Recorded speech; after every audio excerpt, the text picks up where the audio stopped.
When developing an application, it is important that you have a proper auth system in place. Welcome back to another SE Programs video, guys. In today's video, I'm going to be showing you how to make an auth system in Python. In this video, we're going to go over how to make the backend and the front end and have them communicate with each other so you have a safe and secure auth system for your program. So to get started, you want to make a new file and you want to make this called server.py. And this is going to be the backend, right? All you want to do is from flask import flask, and we want to import, and then we also want to import requests, and then finally we want to import JSONify like that. Now with Flask, you need to define an app variable.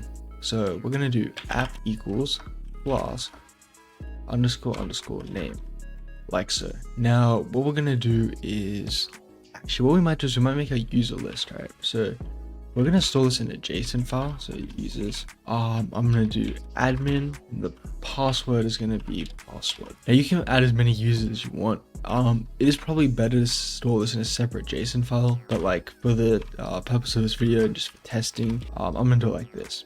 So pretty cool. Now for those of you who don't know, the way you use Flask is by using its routing system. So it's pretty simple.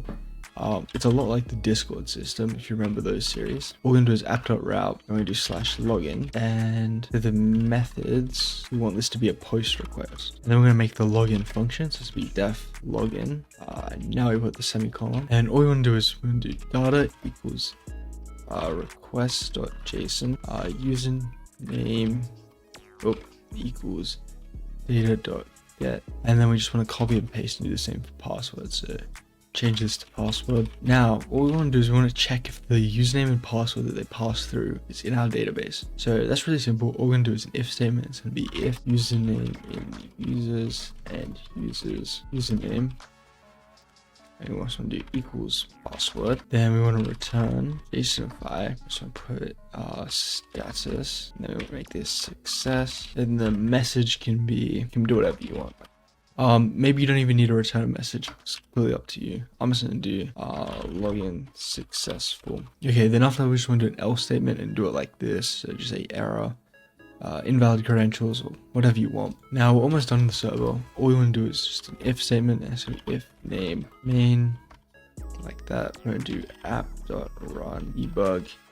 Now I'm going to put debug equals true. You don't have to, but I am. And yeah, that's our server done, right? So now we want to make our app, and this is going to be really simple. We should do app and we're going to do our imports. So our imports are going to be import tkinter as tk. You can do whatever you want, you know. This is just so like I don't have to write tkinter every time. And we just want to do from tkinter import message box, and we just want to import request because we are going to send a request.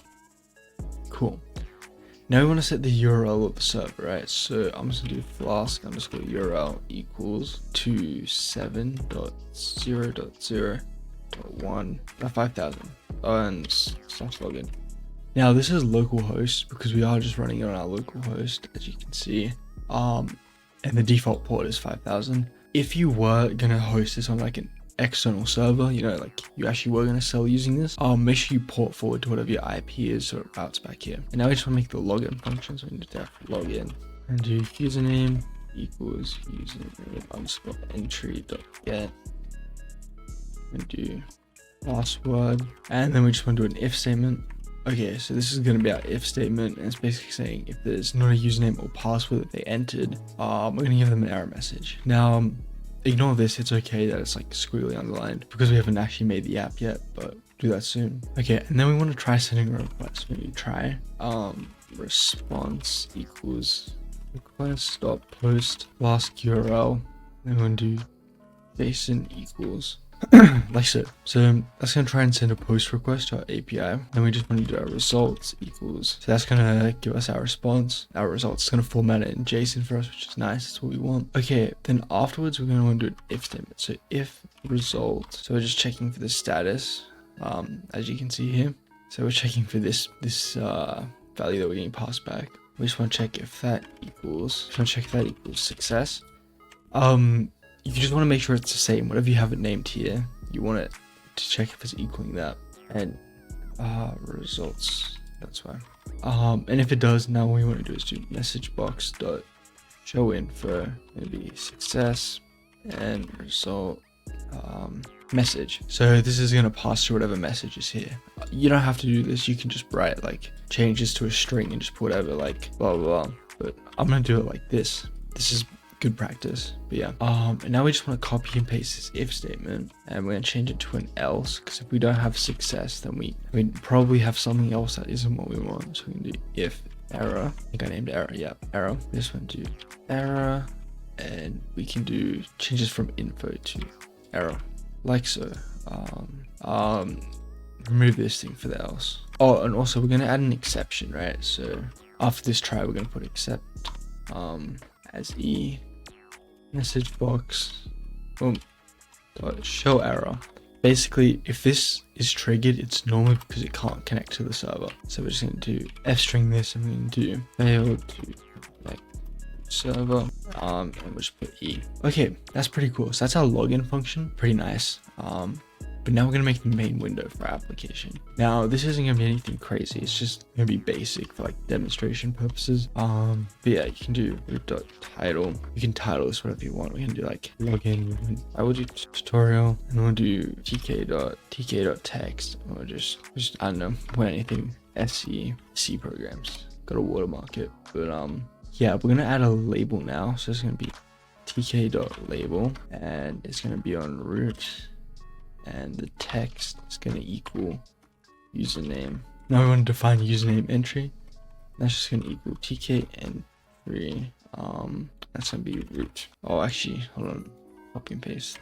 That should be a label. Sorry. Okay, and then we're going to do the same here, but it's going to be for password. So it's going to be password, and that's going to be password entry. Cool. And now we're going to make a login button. So we can do login underscore button equals tk.button root text equals login, and the command, so what the command is just whatever function we want. We're gonna do login. Okay, and then we're gonna do root dot main loop. Cool. So that's our app done. If we run it. Okay guys, so sorry about that, but this was kind of the issue. Mine didn't work the first time. You're gonna have to copy and paste all these like end things and these lines down here. Yeah, just have a look, you know, pause the video. But yeah, that's pretty much it. So when we run this now, as you can see, we have our thing. We'll test the error box. If we press login, we're gonna enter both. It's telling us there's an issue. We do this, it should give us an issue that it can't connect to the server. Yep, as you can see. Oh, sorry guys, you want to be importing these from Flask like that. Just do it like that. And change that to request down there. Okay guys, so I fixed the issue. Pretty simple. But yeah, the issue was that you just want to change these to a semicolon like that. Pretty cool, pretty easy. But yeah, now when we run this up, I'll also add these things so the scaling's right, like this. But yeah, now when we run the server, you'll see this. We run the app, get this. If we type like something random, issue, pretty cool. We don't put anything issue like we want. We put a password that we have here. So admin and password, first login detail, success. Pretty cool. And we can do the same with test and testing. Yeah, but that's basically it. How you make a login system using Flask. But yeah, that's pretty cool. If you enjoyed, like and subscribe.